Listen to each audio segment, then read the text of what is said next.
Hello, everyone. My name is Daniel Ringel. I'm a researcher at the intersection of marketing and artificial intelligence.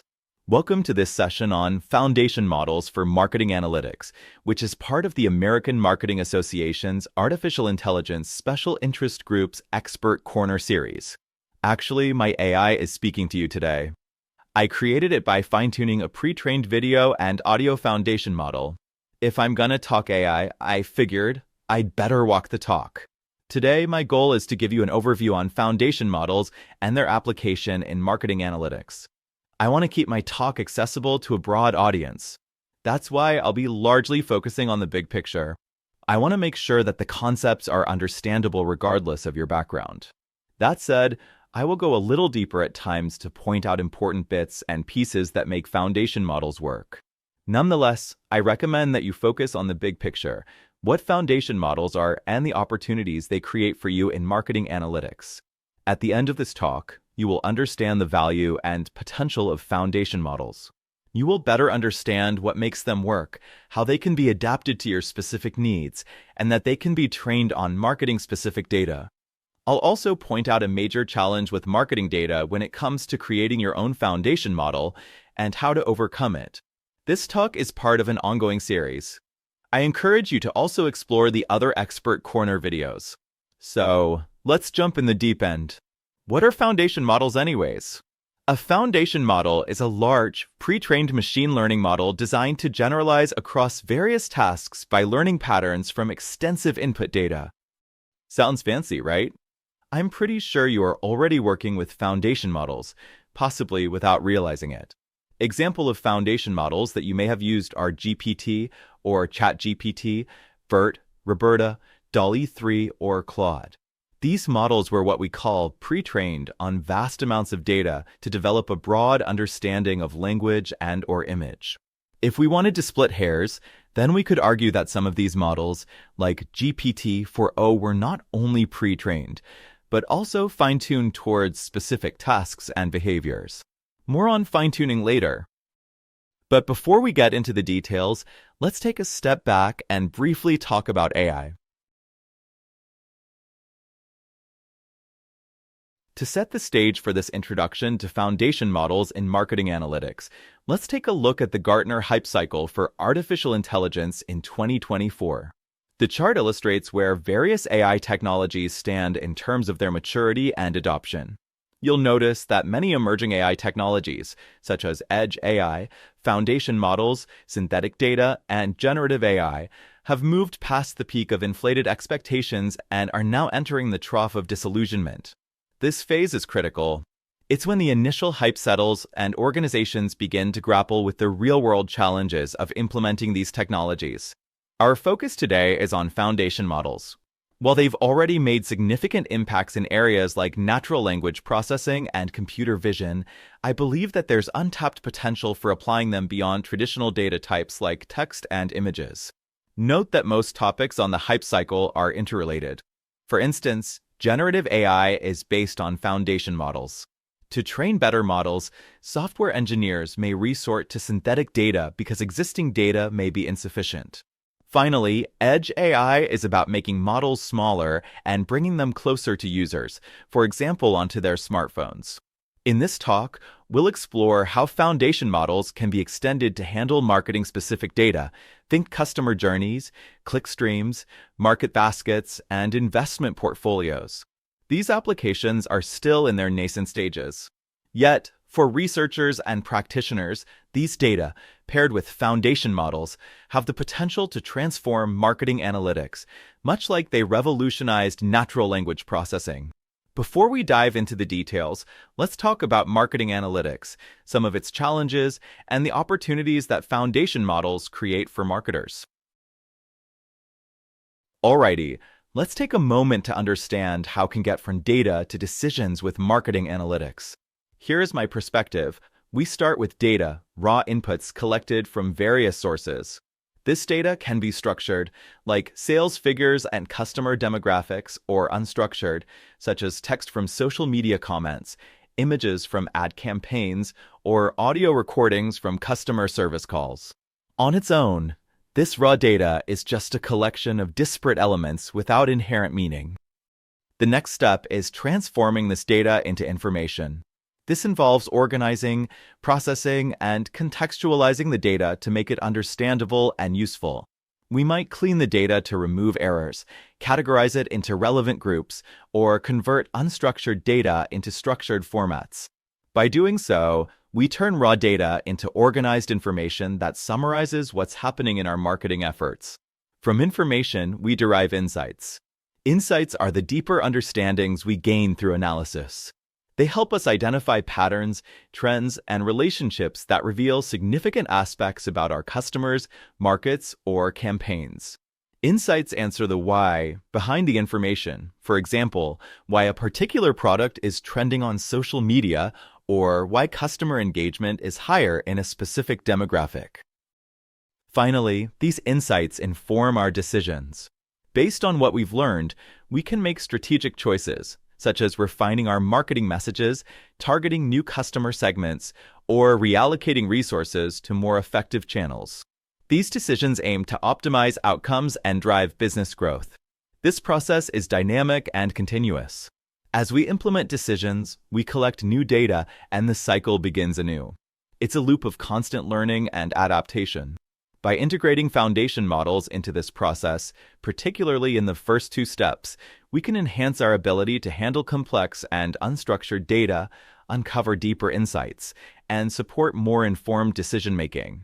These models can accelerate our journey from data to decisions, making our marketing analytics more efficient and effective.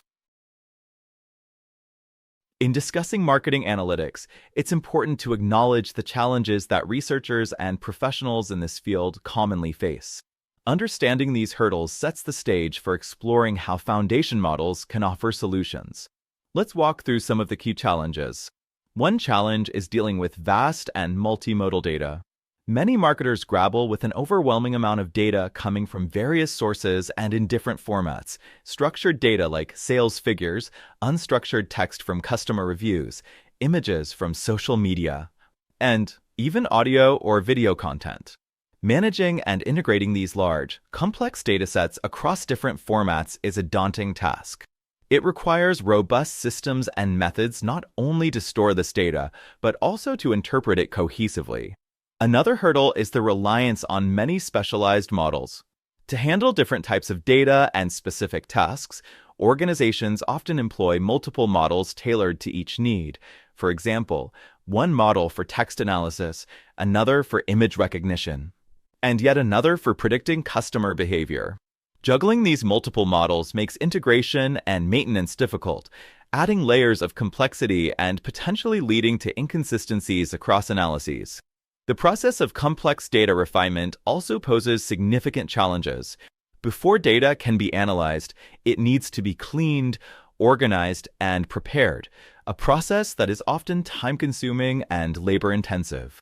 Dealing with missing values, inconsistent formats, or irrelevant information requires substantial effort.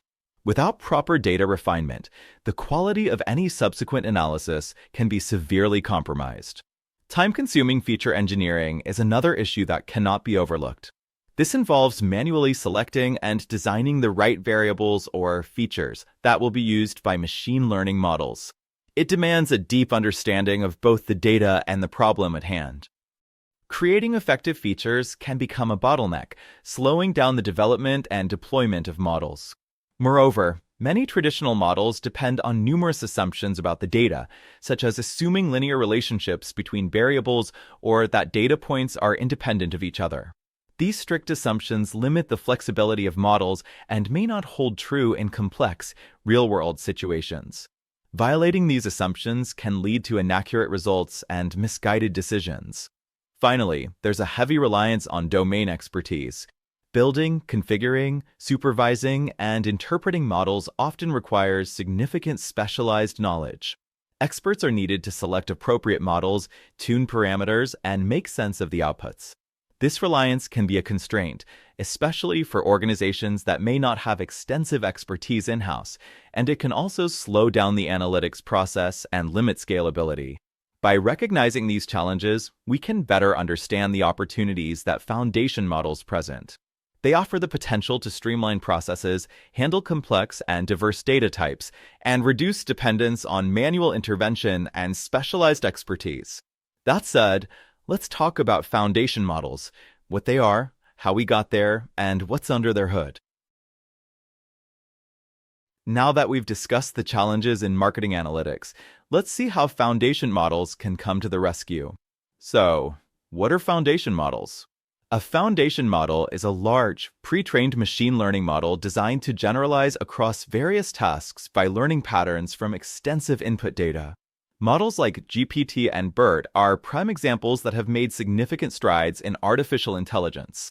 Trained on vast amounts of data, they are incredibly versatile, which is a game changer for us in marketing. When we say a model is pre-trained, we mean it's been exposed to vast, diverse datasets before it ever encounters the specific tasks we're interested in.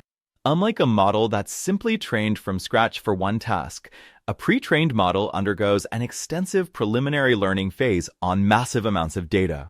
This stage helps the model develop a broad, foundational understanding of language, context, and general patterns. Think of it like a general education before specialization. By the time it reaches us, the model has already learned to understand syntax, semantics, and even some world knowledge. So, let me walk you through how foundation models can benefit us marketers. First off, these models can be pre-trained on various types of data, whether it's a single modality or combinations of different modalities. They can handle text, images, audio, video, and structured data. This means you can have a model specifically trained on text data, like customer reviews, or one trained on images, such as social media photos. You can also have models that integrate multiple types of data, processing text and images together. For example, this flexibility allows us to tailor the models to our specific needs, whether we're focusing on a single type of data or combining multiple data sources. It simplifies our analytics process because we can use the same foundational architecture across different data types. Let's reiterate. During the pre-training phase, a foundation model learns general patterns and representations from this diverse input data without focusing on any specific task. It develops a broad understanding of language, visuals, or other data characteristics, depending on what it's trained on. This extensive learning equips the model with foundational knowledge that we can later adapt for specific marketing tasks. At the heart of this is the foundation model itself, a large, pre-trained model that serves as a general-purpose tool.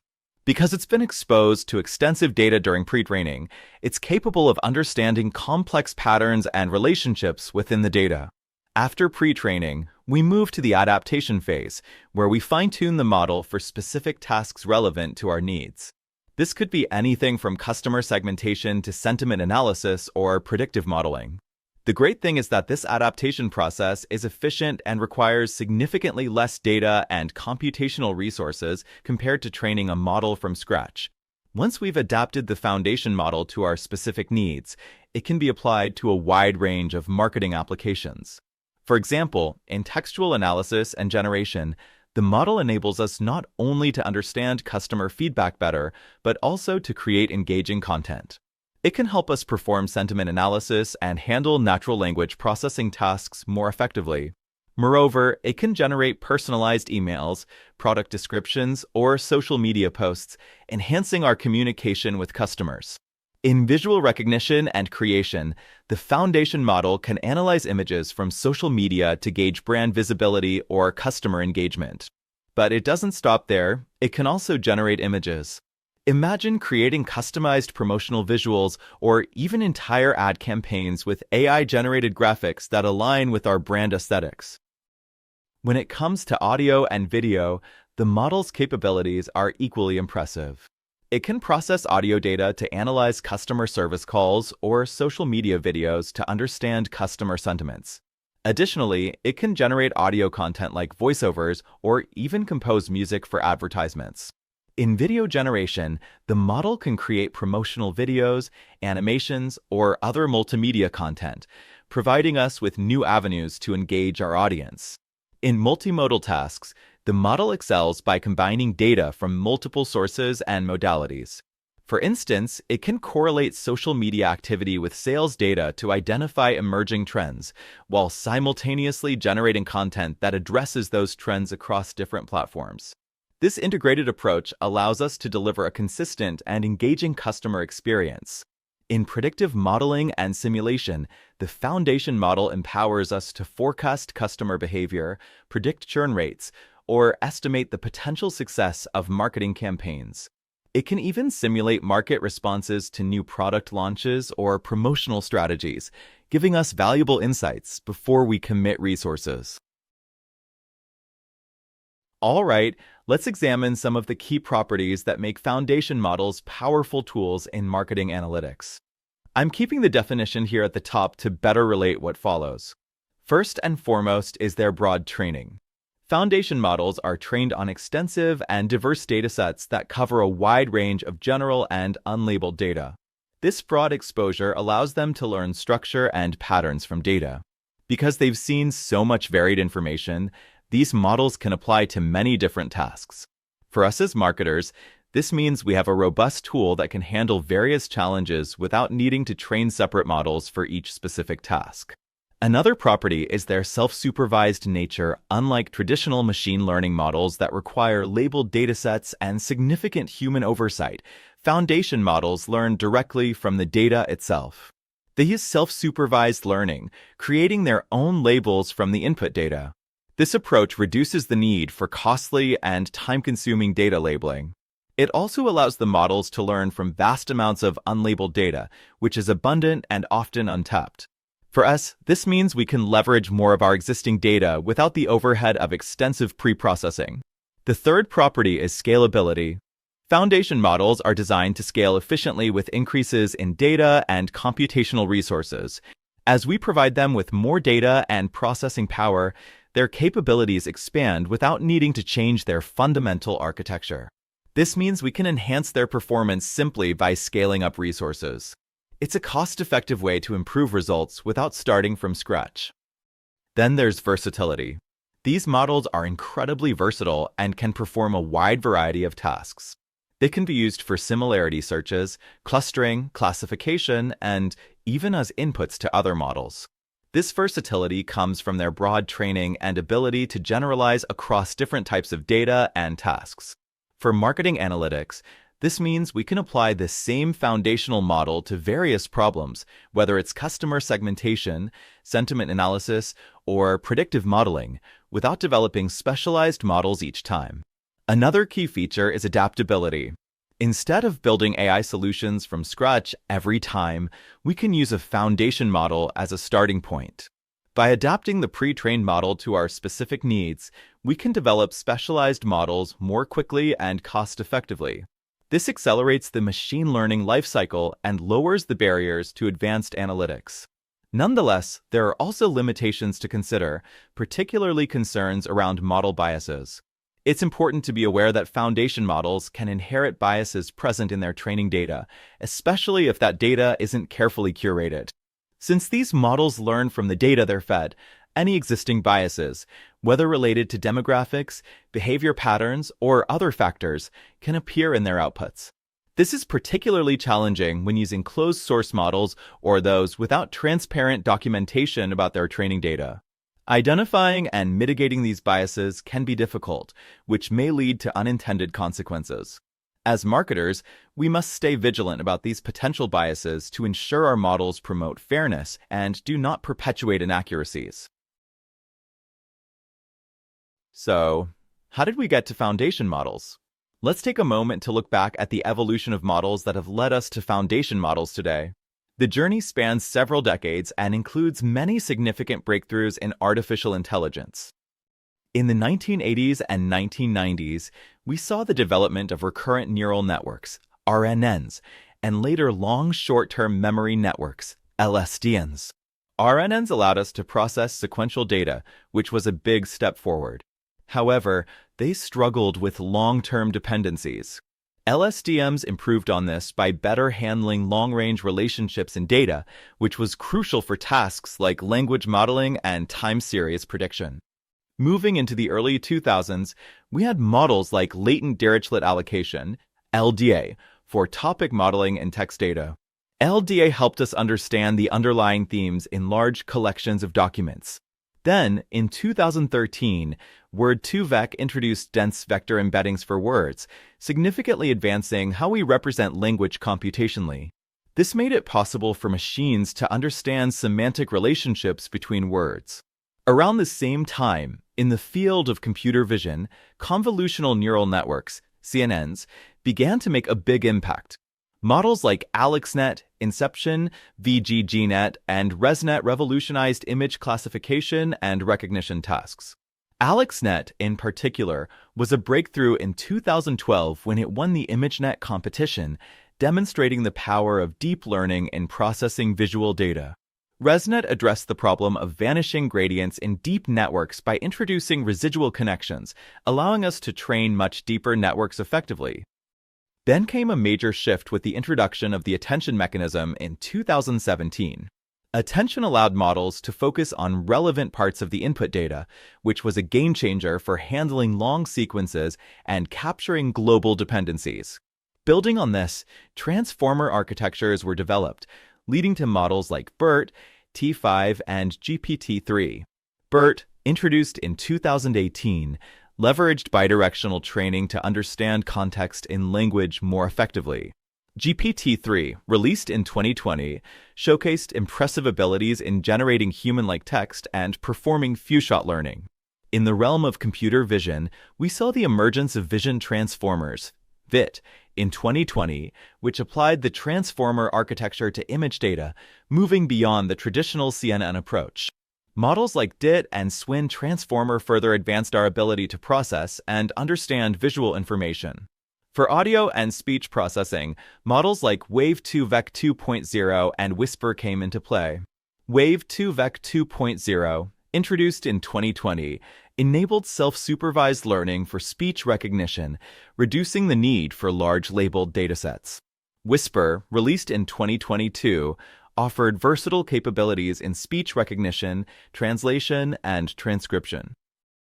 Notably, foundation models were also adopted by other fields and trained on very different data.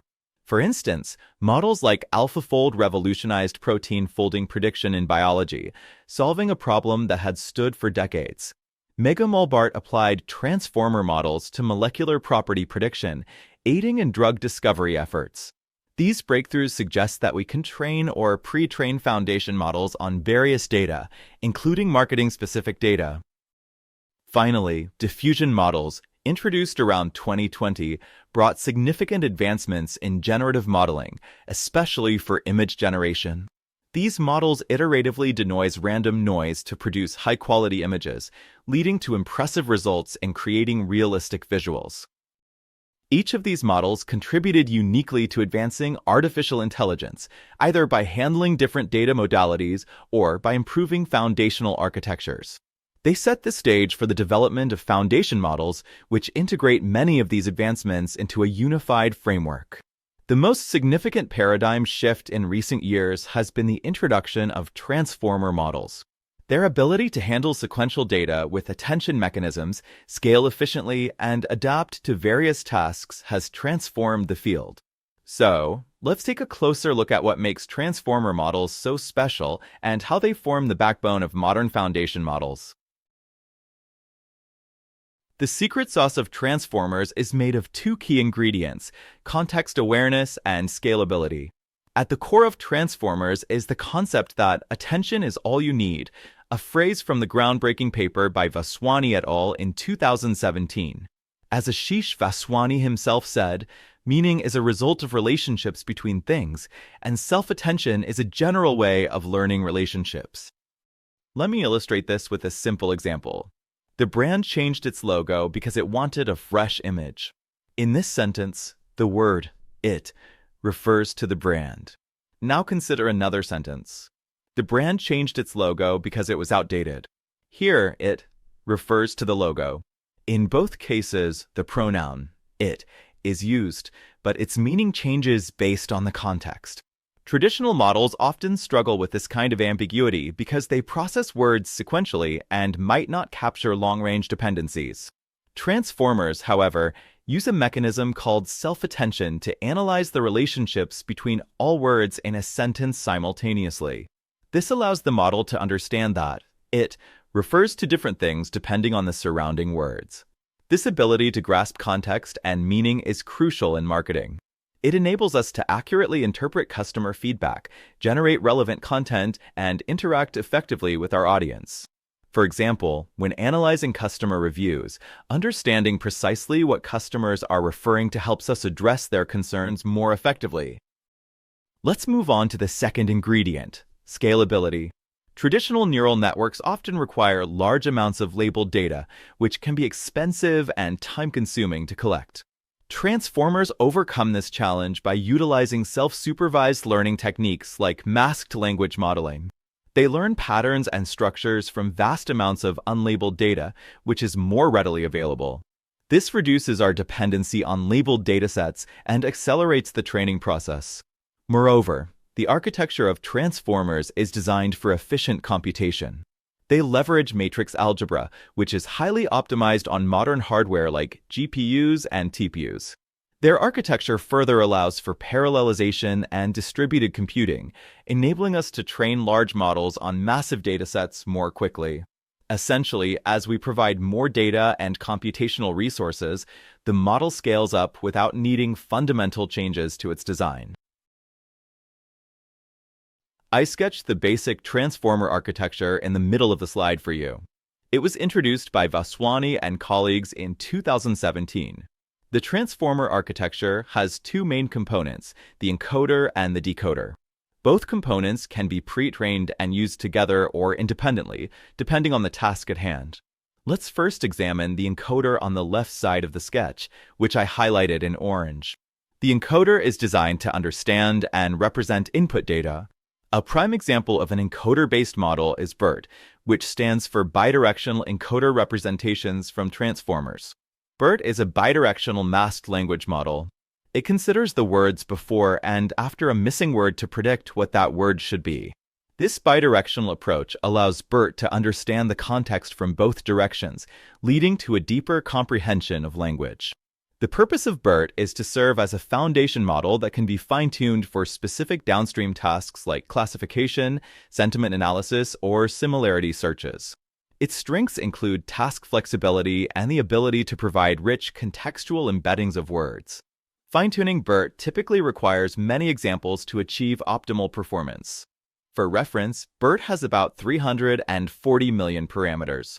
In foundation models, parameters are the internal values or dials that the model tunes during training. Each parameter captures a small part of language patterns, and with BERT's 340 million parameters, every single dial must be adjusted to build the model's understanding. This vast number allows it to recognize complex relationships and context, empowering it to handle diverse language tasks with high accuracy. The consequence is that training these models requires enormous amounts of data and computational power to dial in each parameter. The decoder part of the transformer is the right side of my sketch, highlighted in green. The decoder is designed for generating output based on given inputs. An example of a decoder-based model is GPT, which stands for Generative Pre-trained Transformer. GPT is a unidirectional causal language model. It processes text in an autoregressive manner, looking at the previous words to predict the next word. This makes GPT excellent for content generation tasks. It can operate directly on user prompts, enabling what's known as zero-shot learning, performing tasks it hasn't been explicitly trained on, based solely on the prompt. GPT's strengths lie in content generation and its vast informational capacity. Fine-tuning GPT often requires fewer examples compared to encoder models.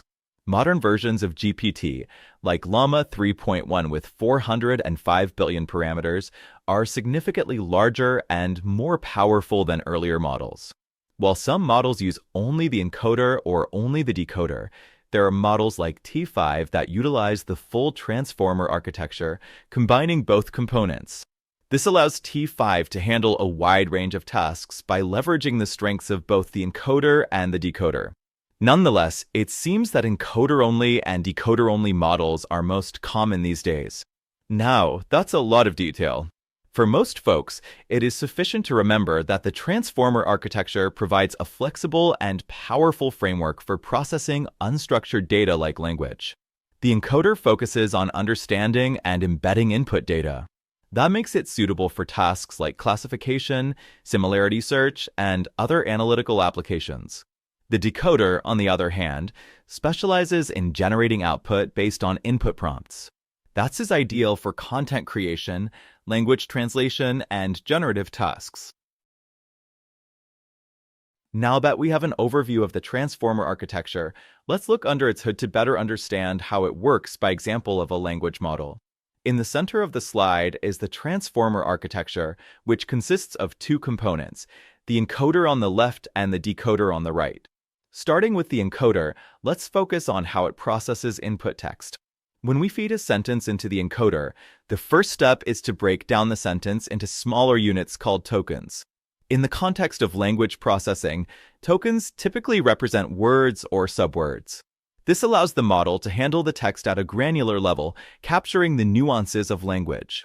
Because transformers don't inherently understand the order of words in a sequence, we introduce something called positional encoding. This adds information about the position of each token in the sentence, so the model knows the sequence in which the words appear. It's like giving each word a unique address in the sentence. Next comes the self-attention mechanism, which is at the heart of the transformer. In simple terms, self-attention allows each token to consider every other token in the sentence to understand the context and relationships between words. It's as if each word is asking, how much should I pay attention to every other word to understand the overall meaning? For example, take the sentence, the brand changed its logo because it wanted a fresh image. In this sentence, the word, it, refers to the brand. The self-attention mechanism helps the model determine this by evaluating how it relates to the brand and other words in the sentence. After the self-attention layer, the tokens are passed through a feed-forward network. This layer processes each token individually, refining its representation based on the context gathered from the self-attention mechanism. Throughout the encoder, we use techniques called residual connections and layer normalization. These help improve the training process by making it more stable and efficient. Residual connections allow the model to retain information from earlier layers, while layer normalization ensures that the data remains well-balanced as it moves through the network. Moving on to the decoder on the right side, its primary role is to generate the output text, such as translating a sentence or creating a response. Similar to the encoder, the decoder also uses the self-attention mechanism, but with a slight modification called masked self-attention. When generating each word, the decoder only considers the tokens that have already been generated, not the ones that come after. This prevents the model from cheating by looking ahead at future words, ensuring that the generation process is sequential and coherent. Additionally, the decoder includes an encoder-decoder attention layer. This allows the decoder to focus on relevant parts of the input from the encoder when generating each word in the output. Essentially, it's using the context from the original sentence to produce a meaningful and appropriate response. Just like in the encoder, the decoder also employs feed-forward networks, residual connections, and layer normalization to enhance performance and stability. At the core of both the encoder and the decoder is the self-attention mechanism, which relies on the concepts of queries, keys, and values. These might ring a bell with those of you who are familiar with databases and information retrieval systems.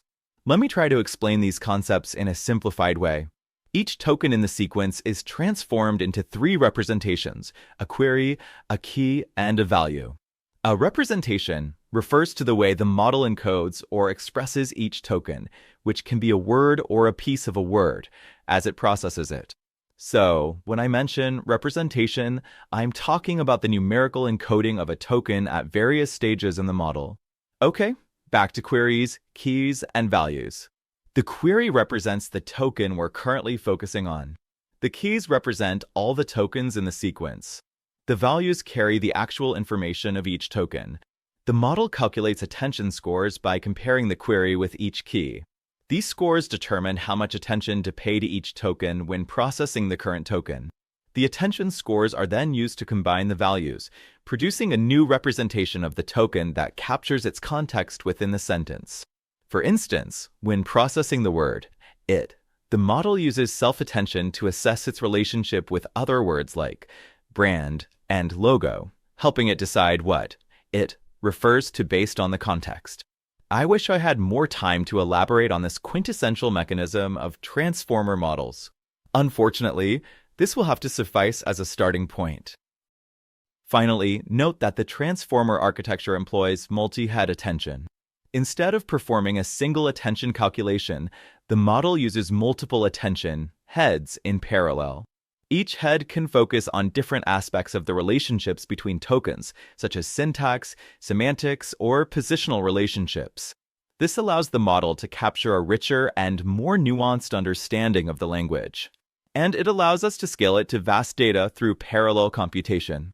By leveraging these components, language transformers can effectively process and generate language with a deep understanding of context, which is essential for tasks in marketing analytics like content creation, sentiment analysis, and personalized customer interactions. Let's talk about the adaptability of foundation models, which is one of their most remarkable features. There are at least 9 ways we can adapt and utilize these models to suit our specific needs. The first 6 are typically associated with encoder models like BERT, while the last 3 are specific to decoder models like GPT. It's worth noting that decoder models can also utilize the first 6. First up, continued pre-training. We further train the model on domain-specific unlabeled data to enhance its understanding of a particular field. For example, if we're working in marketing, we might continue pre-training the model on marketing books, articles, and journals. This process helps the model grasp specialized terminology and concepts within the domain, improving its performance on related tasks without losing its general language capabilities. Note that continued pre-training can be quite costly if a very large model is involved because of its computational and video RAM requirements. For decoder models like Llama 3.1405b, continuation training is currently probably not an option for most marketers. Second is feature extraction. Here, we use the pre-trained model to extract rich, contextualized embeddings or features from the data. These features can then be used in downstream tasks like clustering, classification, or similarity searches. The advantage here is that we can leverage the model's learned representations without needing to train it further. This simplifies model development for new tasks and reduces the need for large amounts of labeled data. Third, we have fine-tuning. This model adaptation involves adjusting the pre-trained model's parameters using a specific, labeled dataset to perform a particular task. By specializing the model in this way, we can improve its performance on specific applications while retaining its general language understanding. Fine-tuning requires less data and computational resources than training a model from scratch. Examples include fine-tuning the model for sentiment analysis, translation, or question-answering systems. Fourth is the use of adapter modules, also known as parameter-efficient fine-tuning. This approach introduces small, trainable layers, called adapters, into the pre-trained model while keeping most of the original parameters fixed. We can efficiently fine-tune the model for specific tasks with minimal additional parameters. It allows multiple tasks to be served by a single model architecture. For instance, we can adapt a language model for multiple languages or dialects without needing to retrain the entire model. Fifth is knowledge distillation. This technique involves transferring knowledge from a large, complex model, often referred to as the teacher, to a smaller, more efficient model called the student. The purpose is to create a compact model suitable for deployment with limited resources while retaining much of the performance of the larger model. This is particularly useful when deploying models on edge devices or in real-time applications where computational resources are constrained. An example is DistillBERT, which is a much smaller, faster, and lighter version of BERT. Pre-trained models can also be extended to work with multiple modalities, such as combining text and images. By leveraging the strengths of different data types, we can handle more complex tasks such as generating images from text descriptions or aligning audio transcripts with video content. Moving on to decoder models, we have few-shot and zero-shot learning. This leverages the model's ability to perform tasks with little or no task-specific training data.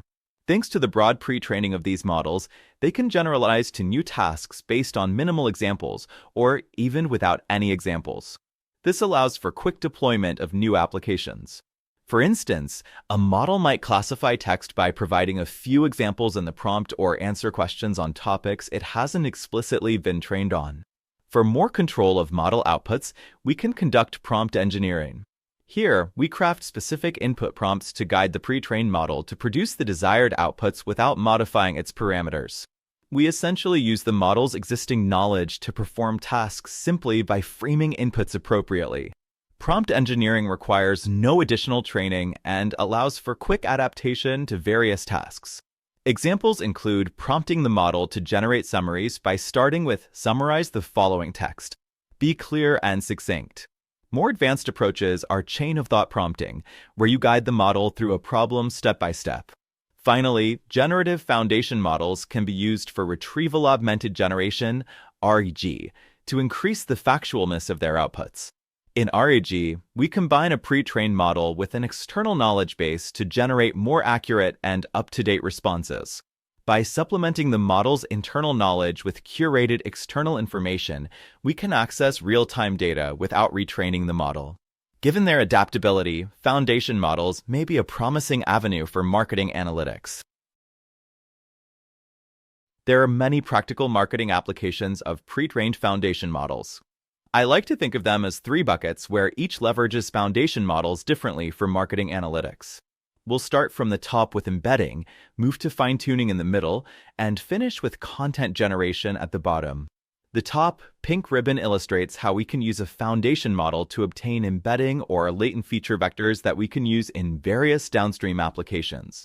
The process begins with the ingestion of raw data. This can be text, images, or audio. These are the types of data we encounter every day in marketing, such as customer reviews, social media posts, product images, or audio recordings from customer service calls. We then use a pre-trained encoder, which is a foundation model designed to understand and represent data. This encoder processes the raw inputs and converts them into feature vectors. These vectors are dense numerical representations that capture the underlying meaning or features of the data.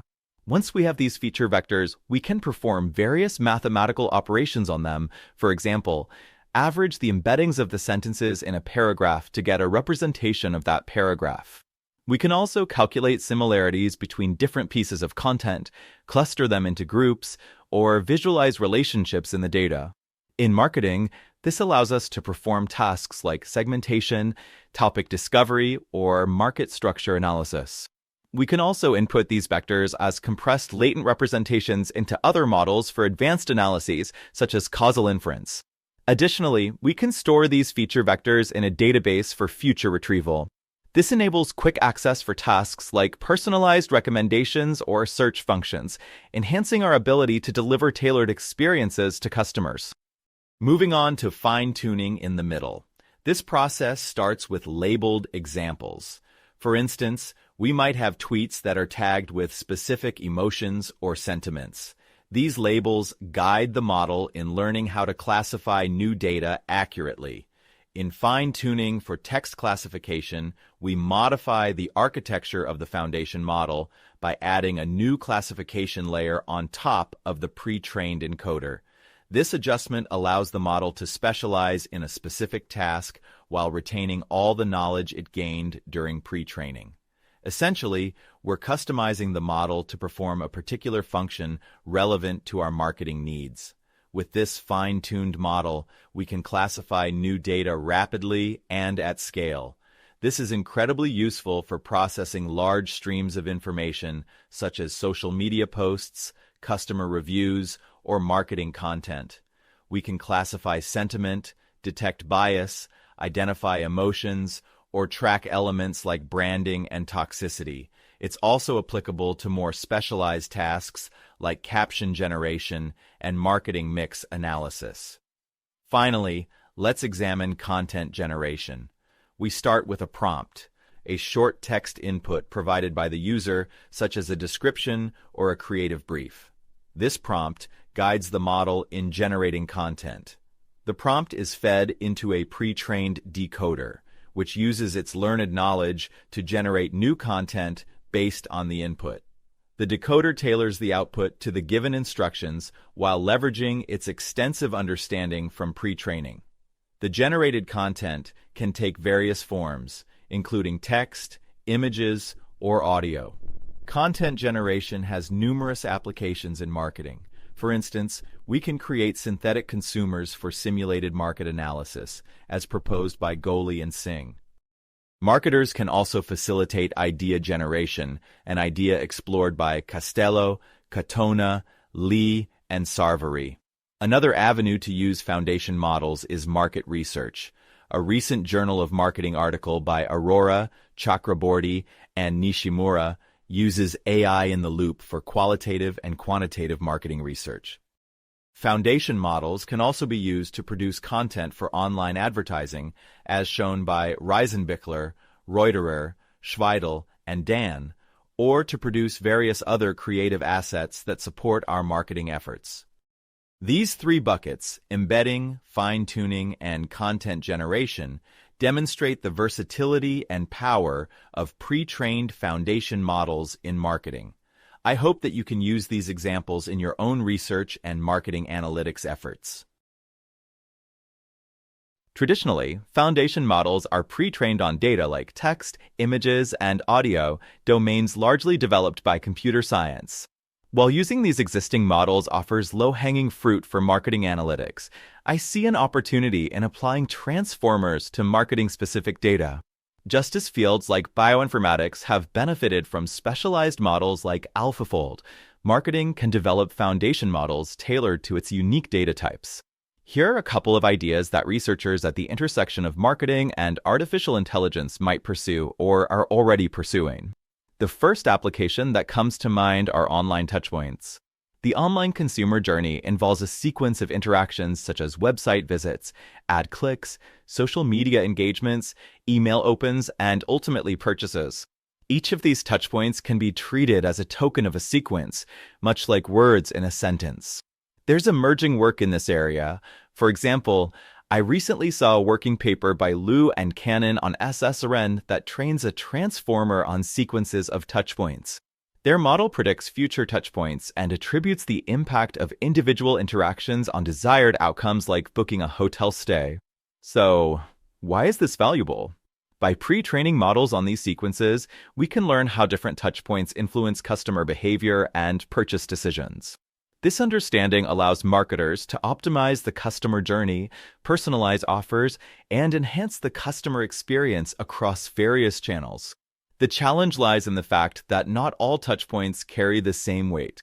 The model must learn which interactions are most significant in different contexts, which requires nuanced attention mechanisms inherent in transformers.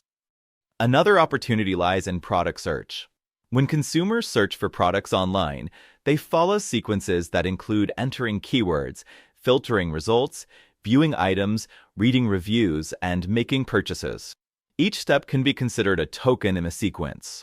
In my 2023 Journal of Marketing research paper on multi-market membership mapping, I utilized time-variant product embeddings to capture context-specific competitive relationships among products. While I didn't have sufficient data at the time to pre-train a transformer, there's an opportunity to create a foundation model using extensive clickstream data from consumer searches. So, why might this be valuable? Transformer models can capture search behavior patterns and identify consumer preferences by learning from these sequences. I contend that this can lead to better product recommendations, improved search result rankings, and more targeted marketing efforts. The challenge is that search behaviors vary widely among consumers. Models need to be adaptable to different decision-making paths, which transformers can handle due to their ability to capture complex patterns in sequential data. I also see a lot of opportunities in social media. Social media interactions generate sequential data from posts, comments, likes, shares, and follows. Treating these actions as tokens creates sequences that reflect engagement patterns over time, especially when we capture the associated brands, products, and consumers with each action. So why do I think this might be valuable to marketing analytics? Well, By analyzing these sequences, transformers can help marketers understand how content spreads, how influencers impact their audience, and how consumers engage with brands. Such insight could then be used for trend identification, optimizing social media campaigns, and engaging more effectively with consumers and influencers on social media. The challenge is that social media data is noisy and constantly changing. Models must be able to adapt to new content, trends, and user behaviors in real time. There are two additional opportunities that are not as straightforward as the previous three. Market basket data tracks which products are purchased together by consumers. While this data isn't strictly sequential, since the items in a basket are often unordered, it reflects contextual dependencies between products. From marketing theory, as detailed in Manchanda, Ansari, and Gupta's 1999 paper, The Shopping Basket, a model for multi-category purchase incidence decision, we know that products are not added to baskets randomly. There are systematic relationships, such as complementary goods like pasta and tomato sauce. In a working paper with Sebastian Goebel from Rotterdam School of Management, we demonstrate that a pre-trained transformer model on market basket data can develop a foundational understanding of retailers' assortments in relation to consumer purchase patterns. Why do we think this is valuable to retailers? Transformers can learn purchase patterns and underlying product relationships through their self-attention mechanisms. This helps in assortment planning, promotions, and inventory management to align product offerings with consumer preferences. The challenge is that because the data isn't sequential, traditional positional embeddings used in transformers may not apply. However, the self-attention mechanism still allows the model to capture co-occurrence patterns and product complementarity. Finally, I see an interesting opportunity in modeling investment portfolios. Investment actions, buying, holding, selling, along with volume and value data, can be viewed as sequences of financial decisions. Each action or financial instrument can be treated as a token in a sequence. I'm currently collaborating on a project with a major bank to understand how investment actions over time can lead to better risk management and personalized investment advice. So, why use a transformer model? Investment data are vast and complex. I contend that transformers can be pre-trained on millions of investment decisions to learn investor preferences, risk profiles, and the relationships between different financial instruments. The learned patterns can generate insights into better portfolio management, aiding both financial institutions and individual investors. The challenge here is the complexity of the data, which spans time-based sequences and portfolio compositions. Models must handle both the temporal aspect of investment actions and the quantitative aspects of holdings. Overall, these opportunities illustrate how marketing data presents a significant potential for transformer models. First, transformers provide a foundational understanding of consumer behaviors by learning from sequences in marketing data, much like they do with text and images. Second, pre-trained models can uncover patterns and insights in areas like customer journeys, product affinities, and investment behaviors that are difficult to model otherwise. And third, the self-attention mechanism excels at capturing complex relationships and patterns, which is essential in marketing contexts where consumer behavior is multifaceted. While challenges exist, such as adapting models to non-sequential data or handling the variability in consumer behavior, I believe that the potential benefits are substantial. These 5 examples are only a first glimpse and are by no means exhaustive. While transformers carry a lot of promise for marketing analytics, their application also faces challenges. When you pre-train a transformer model on marketing data, you will likely encounter 2 challenges: sequential versus set data and vast versus sparse data. In many marketing applications, our data isn't naturally sequential like text or audio. For example, market basket data are typically unordered sets of items rather than sequences. In traditional transformer models, positional embeddings help capture the order of tokens in a sequence. However, when dealing with set data, we don't benefit from these positional cues. This makes the pre-training task harder because the model must learn contextual relationships without the additional structure provided by sequence information.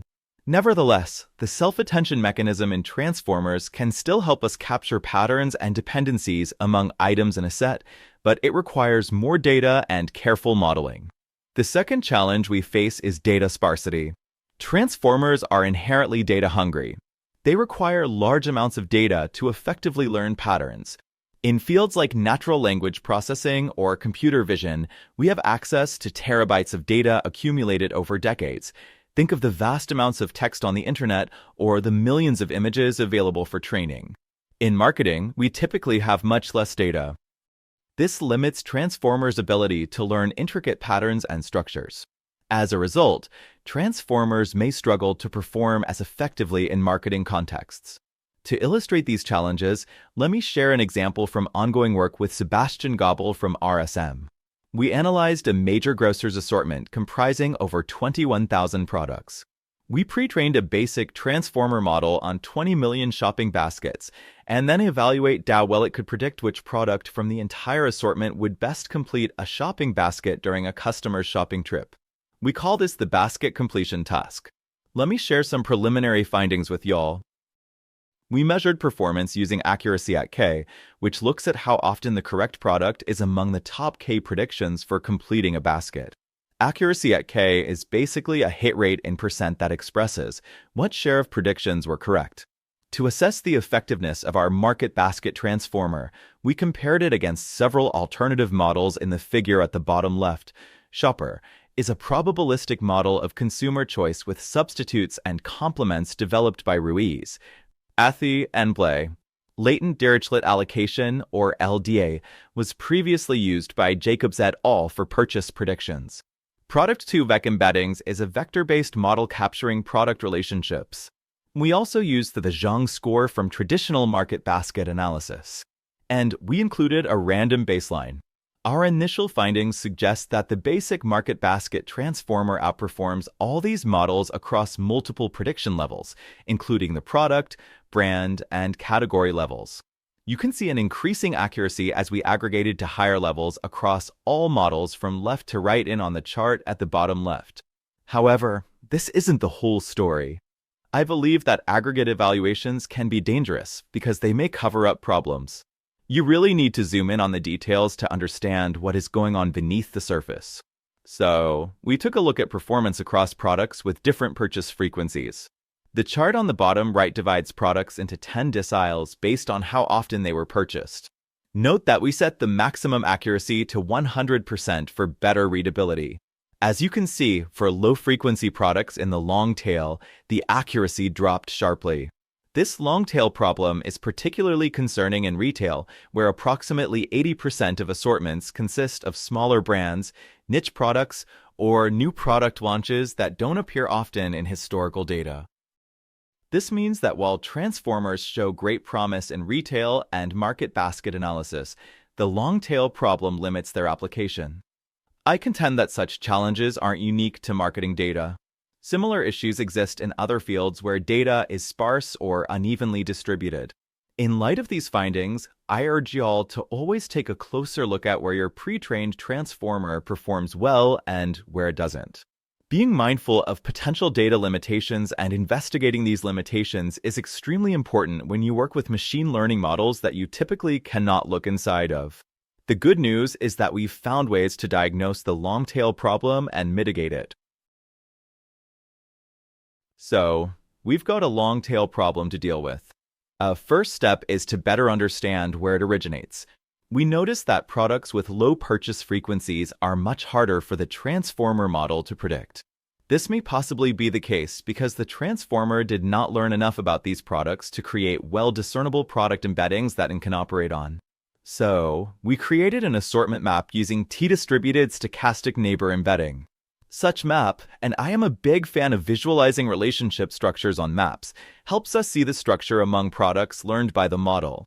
Products with similar embeddings, that is, product vectors, should appear in close proximity on the map. I put two maps on this slide on the left side. Let's start with the top map first, where the color of the bubbles, each being a product, is indicative of its store category. On the left side of the map, you'll see what I like to call a fur ball, a dense clutter of products with little apparent structure. On the right side, however, there's more discernible structure. You can see homogeneous groups of the same color, indicating that products within the same category, like different types of yogurts or various kinds of bread, are clustered together. This means the model has learned meaningful relationships among these products. In contrast, the left side of the map resembles a bag of Skittles, with a random mix of colors and no clear structure. Apparently, the model hasn't effectively learned about these products, making it difficult to distinguish differences among them based on their embeddings. As a result, the transformer struggles to make accurate predictions for these items because they are not very discernible. To further understand this issue, we recolored the map, not by category, but by purchase frequency. On the right side, where we see structured clusters, we find the high-frequency products colored blue, the ones that appear often in the training data. The left side, our bag of Skittles, is dominated by low-frequency products colored red that the model hasn't seen enough during training to learn meaningful embeddings. Our findings suggest that our basic pre-trained basket transformer learns better embeddings for products it encounters more frequently during training. To me, that makes perfect sense. So, what can we do about this problem? We probably need to improve the embeddings of low-frequency products to improve model performance. But how can we address this? We've developed several strategies to mitigate the long-tail problem. I'll share the general gist of each strategy with you.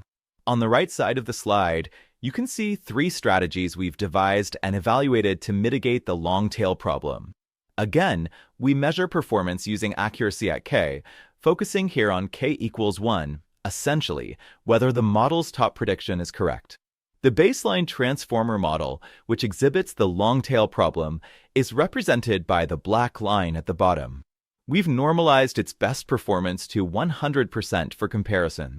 We then introduce 3 strategies and evaluate their impact on model performance, the green, orange, and Carolina blue lines. First, we enrich the information available to the transformer by introducing covariate embeddings. This involves adding additional data beyond just the products in the baskets, such as the time of day or the store where purchases were made. The idea is that extra context might help the model learn more about the low-frequency products. As shown by the green line, this strategy did improve performance, particularly for mid-frequency products. However, the long-tail issue persisted for the lowest frequency items. Second, we improved the training efficiency. The standard training procedures for transformers assume access to vast amounts of data. I found it to be somewhat wasteful because it was not using all the information available across training examples. In our case, with more limited data, I realized that the training process might not be optimal. By modifying the pre-training procedure to make more efficient use of the available data, we achieved significant improvements. The orange line shows the impact of more efficiently leveraging the available data during training. We achieved considerable performance gains for high and mid-frequency products, and some improvement for low-frequency ones. Yet, the long-tail problem remained for the least frequent products. Finally, we explored data curation techniques, including the creation of synthetic training examples and the use of upsampling methods. By artificially increasing the representation of low-frequency products in the training data, we provided the model with more opportunities to learn about them. The Carolina blue line represents this strategy, and as you can see, it substantially improved performance for low-frequency products without compromising the accuracy of high-frequency products. Data curation can be considered part of the secret sauce for powerful proprietary models. I've yet to find details about the data curation strategies used by OpenAI, Anthropic, or Google. Even Meta is pretty much silent about this part of their open-weights llama models. Notable exception is Wizard 2 from Microsoft. If you want to get into the nitty-gritty of data curation, check out the corresponding paper. Having overcome the long-tail problem using covariates, mode-efficient pre-training, and selective data curation, we now have pre-trained model that can be easily adapted and fine-tuned for many more tasks in retailing and retail analytics. Wrapping up this expert corner, let's look at what I believe is next in marketing analytics with AI. We're at an exciting point where AI is starting to transforming marketing analytics in many ways. I see two main paths forward: horizontal AI and vertical AI. Horizontal AI involves using off-the-shelf, generalist models. These are the large, pre-trained models we've been discussing, like GPT or BERT, that aren't specialized for any particular domain. They're readily available and represent the low-hanging fruit for AI applications. Because they're easy to integrate, often through APIs, we can quickly apply them to a variety of marketing tasks. Many marketing applications have already been identified in this space, and much of the current marketing research focuses here. However, while horizontal AI offers immediate benefits, I believe there to be additional benefits in pre-training our own marketing-specific models, or at least adapting pre-trained foundation models to a greater extent than we currently do. That's where vertical AI comes in. Vertical AI refers to specialized AI models tailored for specific domains, in our case, marketing. These models are developed using domain-specific data and expertise. They often require extensive adaptation or even pre-training from scratch to address the unique challenges and nuances of marketing data. I've identified several potential applications such as product search, social media activity, and consumer investments. These are by no means exhaustive. And while we will face challenges such as the long tail problem, I am certain that AI community and marketing will find solutions. That said, vertical AI is still emerging in our field, but it holds immense opportunity. By creating models that understand the intricacies of marketing, we can achieve better performance on specific tasks, often with greater efficiency. Let me share an example from a current project I'm working on. In this project, I approximate a powerful generative AI model with a much smaller, specialized language model. This specialized model is 300 times faster, over 1,000 times less expensive to run, and more accurate on a specific marketing task. By focusing on a specialized application, we can tailor the model to our needs, achieving better results while using fewer resources. I foresee many more vertical AI applications in marketing analytics in the future. As we continue to collect domain-specific data and deepen our expertise, we'll be able to develop specialized models that drive innovation in our marketing strategies. I'm excited about all the emerging research in this area and the possibilities it holds. In conclusion, AI is opening new horizons in marketing analytics.